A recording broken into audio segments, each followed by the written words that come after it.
నమస్తే, welcome to prime education.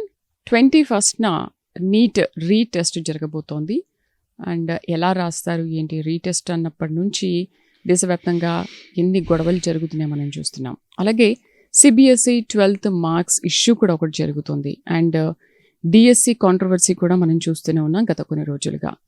అసలు ఏంటి ఎడ్యుకేషన్ సిస్టంలో ఏమైంది, ఎందుకు ఇలా జరుగుతుంది?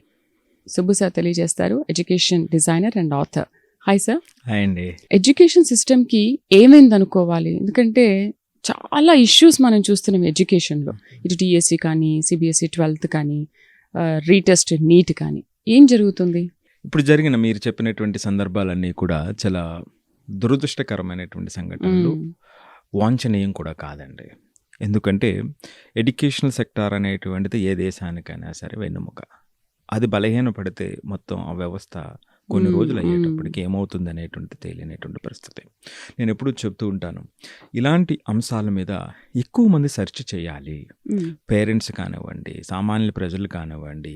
అసలు మనకు కావాల్సింది మన పిల్లలకి ఉన్నత స్థితికి తీసుకెళ్లేది ఏమిటంటే ముందు ఎడ్యుకేషన్. వాడిచ్చే పథకాలు ఇవన్నీ కూడా తర్వాత విషయం, రైట్? సో ముందు ఆ ఎడ్యుకేషన్ అనేటువంటిది రైట్ వేలో మన పిల్లలకి అందినప్పుడు దేని మీద వాళ్ళు ఆధారపడవలసిన అవసరం లేదు.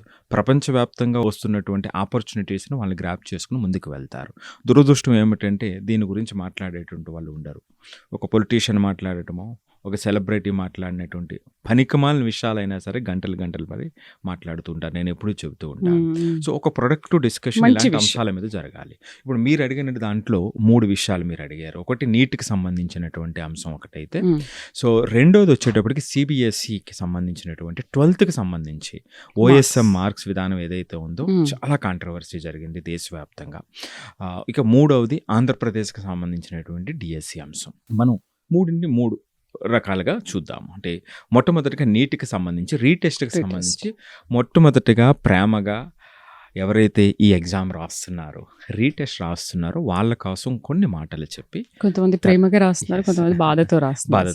ఎందుకంటే అంతకుముందు బాగా రాసిన వాళ్ళు ఉంటారు కదా, ఈసారి వస్తుందో లేదో రాదా అనేది. అంటే దురదృష్టకరం ఏమిటంటే ఈ టెన్షన్, ఈ సెకండ్ టైం ఎలా రాస్తానో లేదు అని నేను ఒక వార్త, దురదృష్టకరమైనటువంటి వార్త వినటం జరిగింది. ఒక అమ్మాయి పాపం ఆత్మహత్య చేసుకోవాలి. సో ఇలాంటివి ఉన్నాయి. మీరు అన్నట్టుగా కొంతమంది ప్రేమతో రాస్తారు, కొంతమంది బాధతో రాస్తారు. ఏదేమైనప్పటికీ కూడా ఏంటంటే నీట్ రీటెస్ట్ అనేటువంటిది మనకి 21వ తారీఖున జరుగుతుంది.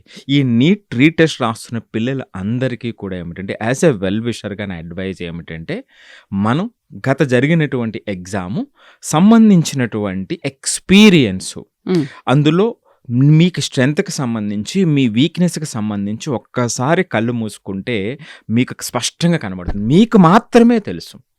మీ చుట్టుపక్కల టీచర్స్ చెప్పేటువంటిది, పేరెంట్స్ చెప్పేటువంటిది, ఇవన్నీ కూడా వాళ్ళ మీ మీద అంచనాలతో చెప్పేటువంటి మాటలు తప్ప నిజంగా ఎగ్జామ్లో మీరు ఎలా ఉన్నారు, ఏం చేశారు, మీ శక్తి ఎక్కడ వరకు వచ్చింది, ఎక్కడ ఇబ్బంది పడ్డారు అనేటువంటి ఒక గొప్ప ఎక్స్పీరియన్స్ క్రితం జరిగిన నీట్ ఎగ్జామ్ మనకి ఇచ్చింది. సో దురదృష్టమో అదృష్టమో అది మనం చెప్పలేనటువంటి పరిస్థితి. ఏదేమైనప్పటికీ ఇది పెయిన్ఫుల్ మూమెంట్. కానీ ఈ రీటెస్ట్ అనేటువంటిది అవేమీ పట్టించుకోకుండా మీ ఎక్స్పీరియన్సెస్ మాత్రమే పట్టించుకుని ఈ ఎగ్జామ్లో తప్పనిసరిగా మనం బెస్ట్ ఎలా ఇవ్వగలం అనేటువంటిది మాత్రమే మీరు ఆలోచించండి అనేటువంటిది మొట్టమొదటి సలహా అండి. ఇంకా వేరేదేమీ ఎంటర్టైన్ చేయొద్దు. ఇక రెండో విషయం వచ్చేటప్పటికి నీట్ ఎగ్జామ్కి ముందు రోజు తీసుకోవాల్సినటువంటి జాగ్రత్తలు మీరు అన్నీ తీసుకోండి. సో మీరు చేసినటువంటి నిజమైనటువంటి ఎఫర్ట్ ఖచ్చితంగా మిమ్మల్ని డాక్టర్ చేస్తుంది. సో దాన్ని పూర్తిగా నమ్మండి. సో ఆ ముందు రోజు ఎక్కువ టెన్షన్ తీసుకోకుండా మరలా రిపీట్ చేయవలసినటువంటి అవసరం లేకుండా ప్రశాంతంగా, నేనేం చెప్తానంటే చక్కగా మీ సిబ్లింగ్స్తోని, పేరెంట్స్తోని చక్కగా మాట్లాడండి. అంటే ఒక లైవ్లీ జాయ్ఫుల్ మూమెంట్స్ని క్రియేట్ చేయండి. చక్కగా ముందే బెడ్కి వెళ్ళండి. అంటే రెగ్యులర్ టైం ఏదైతే 10 ఏదైతే ఉంటుందో, సో 10కి బెడ్కి వెళ్ళండి. నెక్స్ట్ ఆ ముందు రోజే మనకు సంబంధించినటువంటి హాల్ టికెట్స్ కానివ్వండి, ఏదైతే మనం పట్టుకెళ్లాల్సినటువంటి ఉన్నాయో అన్నీ ఒక చోట పెట్టుకోండి. ఉదయాన్నే చక్కగా లేవండి. అవసరమైతే ఓ 10-20 నిమిషాలు చక్కగా నేచర్లో వాక్ చేయండి. మీకు ఆ నేచర్ కూడా హెల్ప్ చేస్తుంది. ఎందుకంటే June 21 international yoga day, right? So ఈ ప్రపంచవ్యాప్తంగా ఎంతో పాజిటివ్ ఎనర్జీ మీ చుట్టుపక్కల ఉంటుంది. అందరూ కూడా ఉదయాన్న ఆ ఆ రోజు ఉదయాన ప్రపంచవ్యాప్తంగా యోగాకు సంబంధించి, ధ్యానానికి సంబంధించినటువంటి ఆ పాజిటివ్ వైబ్‌తో ఉంటుంది. అటువంటి ఆ పాజిటివ్ వైబ్‌లో మీరందరూ కూడా నీట్ ఎగ్జామ్‌కి వెళ్తున్నారు. మీరనుకున్నటువంటి లక్ష్యాలు పూర్తిగా 100% చేరుకుంటారు. సో, అన్ని ఆ కలిసొచ్చాయి నమ్మకంతో ఆ మీరు రోజు. వెళ్ళండి. ఆ స్వచ్ఛమైనటువంటి ఆ వాతావరణంలో మీరు ఎగ్జామ్ రాయబోతున్నారు. సో, కాబట్టి ఇంకా మిగిలిన పాత విషయాలని మీరు పెట్టుకోకండి. ఈ ఎగ్జామ్‌ను మనం ఎంత బెస్ట్ వేలో రాస్తామో అది రాయండి. సో, పేరెంట్స్ కూడా ఏమిటంటే పిల్లల్ని ఆ గత జ్ఞాపకాలన్నీ తోడకుండా సో, ఈ ఎగ్జామ్‌కి హ్మ్. సంబంధించి వాళ్ళు ఇచ్చేటువంటి బెస్ట్ కంపేర్ చేయకుండా సరే ఈ అనేటువంటిది రోజు మళ్ళీ రీటెస్ట్ కాబట్టి బాగా చదువుకో బాగా ఒక చిన్న ఎంకరేజ్మెంట్ ఇస్తే యెస్. సరిపోతుంది. అంతే. ఓకే. అంతే. పేరెంట్స్ కానీ మీరు కానీ ఎవరు ఎంత చెప్పినప్పటికీ కూడా పిల్లల్లో పాపం బాగా రాయని వాడికి ఇది ఒక మంచి ఆపర్చునిటీ. యెస్. బాగా ఎగ్జాక్ట్‌లీ. రాసిన ఫస్ట్ క్లాస్ సెకండ్ దగ్గరికొచ్చి క్లాస్ ఆగిన వాళ్ళు. స్టూడెంట్స్కి అయ్యో మళ్ళీ నేను రాయాలి ఇంత ప్రిపేర్ అయ్యాను పేపర్ ఎలా వస్తుందో తెలియదు అని అనుకుంటూ ఉంటారు. అయితే ఈ 2 days అంటే జస్ట్ ఇంకో 21st ఇంకో 2 days ఉంది కదా, ఈ 2 daysలో వాళ్ళని పిల్లల్ని పేరెంట్స్ ఎలా మౌల్డ్ చేయాలి? సో, నేనదే చెప్తున్నాను. ఇక 2 డేసే ఉంది కాబట్టి మీరు ఎంత లైవ్లీగా వాతావరణాన్ని మనం క్రియేట్ చేసుకుంటే అంత మంచిది. మ్మ్. ఖచ్చితంగా నిజంగా మీరు చెప్పినట్టుగా సీరియస్‌గా ఉన్నటువంటి పిల్లలు ఆందోళన చెందుతారు. అవును. ఎలా రాస్తానో సీరియస్‌గా లేని వాళ్ళు అంత మ్మ్. ఆందోళన చెందరు. సో, వీళ్ళు సీరియస్‌గా ఉన్నటువంటి పిల్లలు ఆందోళన చెందుతారు. దాన్ని మనం వేరే డిస్కషన్‌తో ఎంతవరకు తగ్గిస్తాము, మ్మ్. ఆ లైట్ మూమెంట్‌ని క్రియేట్ చేస్తామనేటువంటిది మాత్రమే పేరెంట్స్‌గా మనం ఆలోచించాల్సినటువంటిది. సో, ఇప్పుడు ఇక ఎన్ని మార్కులొస్తాయి, లేకపోతే ఇది ప్రిపేర్ అయ్యావా, అది ప్రిపేర్ ఈ డిస్కషన్ ఆల్మోస్ట్ మనం చేయకపోవటం మంచిది. సార్ సో, పేరెంట్స్ ఎగ్జామ్ విషయంలో. సెంటర్లోకి వెళ్ళాక మనం మ్మ్. మాట్లాడదాము. వెళ్ళాక కొన్ని తప్పులు చేస్తూ ఉంటారు కదా, ఆ తప్పులు మళ్ళీ మళ్ళీ రిపీట్ అవ్వకుండా ఫస్ట్ అసలు ఏంటి ఎగ్జామ్ పేపర్ మొత్తం మనం అబ్జర్వ్ చేసిన తర్వాత చెప్తూ ఉంటారు కదా మ్మ్. లెక్చరర్స్ వీళ్ళందరూ, ముందు నీకు ఏ క్వశ్చన్ ఆన్సర్ వస్తే అది ముందుగా రాసేయని అంటుంటారు కదా చిన్న పిల్లలకి చెప్పినట్టు. కరెక్ట్. కానీ శ్రీదేవి గారు అంత సులువుగా అంత తెలిసి రాసేయాలంటే వాళ్ళు ఎందుకు రాయకుండా ఉంటారు మేడం చెప్పండి అవును అవును. కదా. సో, బయట వాళ్ళు చెప్పడం తేలికే, నువ్వు అన్ని ఈజీ క్వశ్చన్స్ ఆన్సర్ చేసాయి. ఈజీ క్వశ్చన్ అని తెలియాలి కదండి. మ్మ్. సో, అది తెలియటం అనేటువంటిది ఆ తెలుసుకునేటువంటిది అంతకుముందు చేసే ప్రిపరేషన్లో ఒక ఇంపార్టెంట్ పాయింట్ అనమాట అండి. సో, పేరెంట్స్కి చెప్తారు, టీచర్స్ చెప్తారు ఈజీ క్వశ్చన్స్ మర్చిపోకు వదిలేకు అని. నేనేం చెప్తానంటే నాన్న, ఒక్కొక్కరికి ఒక్కొక్క సెట్ పేపర్ వస్తుంది. ఆ సెట్ వచ్చేటువంటి పేపర్లో ఒక టఫ్ క్వశ్చన్స్ అన్నీ కూడా నాకు బ్యాడ్ లక్, నా గ్రహస్థితి బాగాలేదనుకుంటే ఆ రోజు ఆ టఫ్ క్వశ్చన్స్ అన్ని స్టార్టింగ్లోనే వచ్చినాయి అనుకోండి. మ్మ్. ఇప్పుడు అయ్యో, బయాలజీ ఉందండి, నిరుత్సాహం ఒక వచ్చేస్తుంది 10 అప్పుడే. క్వశ్చన్స్ టఫ్ అనుకుందాము. నాకు అన్ఫార్చునేట్గా 10 క్వశ్చన్సే ఫస్ట్ వచ్చినాయి అనుకోండి. మ్మ్. అప్పుడు నా ఫీల్ ఎలా ఉంటుంది, అరే నేను బాగా చేసి ఈ సబ్జెక్ట్లోని ఫస్ట్ 10 క్వశ్చన్స్ నేను చేయలేకపోయాను అనేటప్పుడు ఒక తెలియనటువంటి చిన్న ఆందోళన వస్తుంది. రైట్.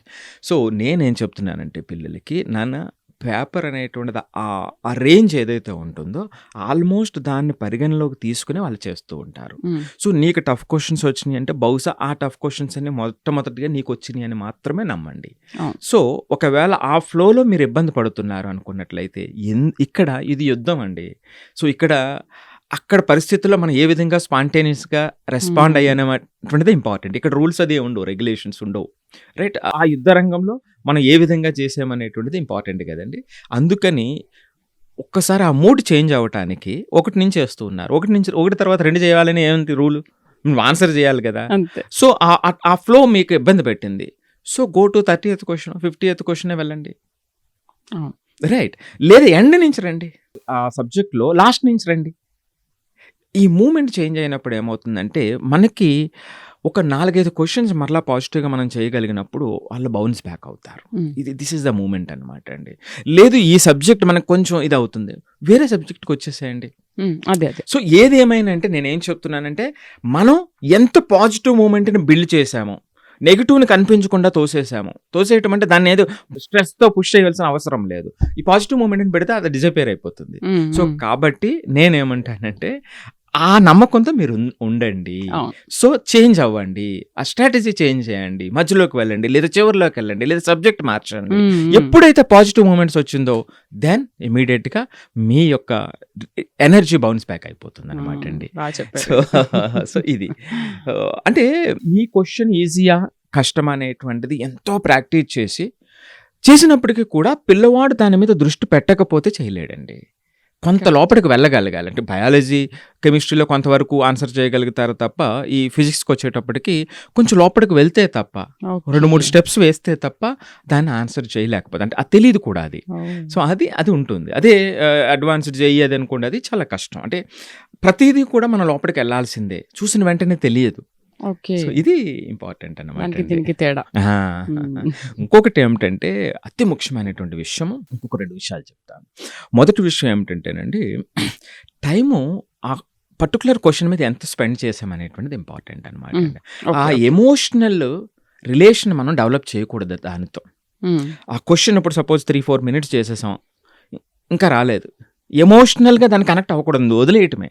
ఓకే. దానికి ఇంకో వచ్చేస్తుందని కొంతమంది కొంత ఎక్కువ టైం కేటాయించినప్పుడు ఏమవుతుందంటే, మీరు ఆ టైం అంతా అక్కడ చేసిన తర్వాత మీరు ఒకవేళ ఆన్సర్ చేసిన 10 నిమిషాలకి మీకు పెద్దగా అవార్డ్ వచ్చేది ఏముండదు. హ్మ్. ఆ మిగిలిన 4, 5 నిమిషాల్లో ఇక్కడ 3 క్వశ్చన్లు చేయొచ్చేమో. దానికి టైం వేస్ట్ అవుతుంది ఆ మళ్ళీ. టైం వేస్ట్ అవుతుంది. అక్కడ హ్మ్. అవార్డ్ అయినా సరే. సో, కాబట్టి ఆ ఎమోషనల్ హ్మ్. అటాచ్‌మెంట్ ఉండకూడదండి. పిల్లలు ఇది బాగా గుర్తుంచుకోవాలి. సో, ఇది ఒక సెకండ్ ఇంపార్టెంట్ పాయింట్ అనమాట అండి. థర్డ్ ఇంపార్టెంట్ పాయింట్ ఏమిటంటే, మీకెప్పుడైతే ఈ పాత జ్ఞాపకాలు మీలో తిరిగినాయో, అంటే హ్మ్. మీకెలా వస్తదంటే, పాపం పిల్లలకి ఎగ్జామినేషన్ హాల్‌లో ఉండగా నేనెప్పుడు కూడా కెమిస్ట్రీని చేసేవాడినే, ఈసారి స్లో అయిందా? ఈ కంపారిజన్ వద్దు. ఓకే. రైట్? సో, మనం ఎక్కడ వరకు ఆ యుద్ధంలో అవతల శత్రు సైన్యాన్ని ఎంతవరకు మనం నిలువరించాము, లేకపోతే వాళ్ళని చంపామనేటువంటిది ఇంపార్టెంట్. అది మాత్రమే మన ఉద్దేశం. హ్మ్. ఇదివరకంతా, ఇప్పుడింత అనేటువంటి కంపారిజను మీరు ఎగ్జామినేషన్ హాల్‌లో ఉండగా దయచేసి చెయ్యొద్దు. ఓకే. అది మిమ్మల్ని వెనక్కి లాగుతుంది. హ్మ్. ఎందుకంటే, ఇది ఎందుకు పర్టిక్యులర్‌గా చెప్తున్నానంటే, కొన్ని సందర్భాల్లో పేపర్ టఫ్‌గా ఉంటుంది. ఓకే. టఫ్‌గా ఉండేటప్పుడు ఇది రిలేటివ్ పెర్ఫార్మెన్స్. మీరు ఎప్పుడు వచ్చేటువంటి దానికన్నా 10, 20% తక్కువ వచ్చినా సరే మీరు ఓకే. బెటర్‌గానే ఓకే. పెర్ఫార్మ్ చేస్తారు. హ్మ్. హ్మ్. చాలా మంది ఆ బ్యాలెన్స్ లేక మంచి పిల్లలు కూడా టఫ్‌గా ఉన్నటువంటి ఎగ్జామ్‌లో ఇబ్బంది పడిపోతారనమాట కరెక్ట్. అండి.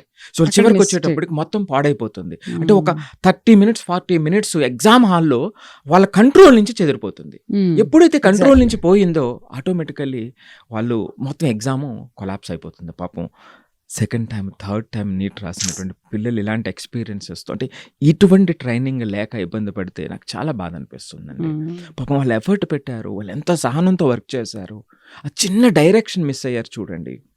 ఎందుకంటే ఇక్కడ ఇన్‌స్టిట్యూట్‌లో కూడా ఏంటంటే ఆ 10 మంది కావాలి తప్ప మిగిలిన వాళ్ళు హ్మ్. అవసరం హ్మ్. లేదు. హ్మ్. ఇది బాధాకరం. ఇది మనం కరెక్ట్. పర్టిక్యులర్‌లీ ఎంఫసైజ్ చేస్తున్నటువంటిదన్నమాట అండి. ఓకే. నీట్ ఇది పిల్లలకి రీటెస్ట్ సంబంధించి అండి. రాసే వాళ్ళకి చాలా మంచి పాయింట్స్ చెప్పారు.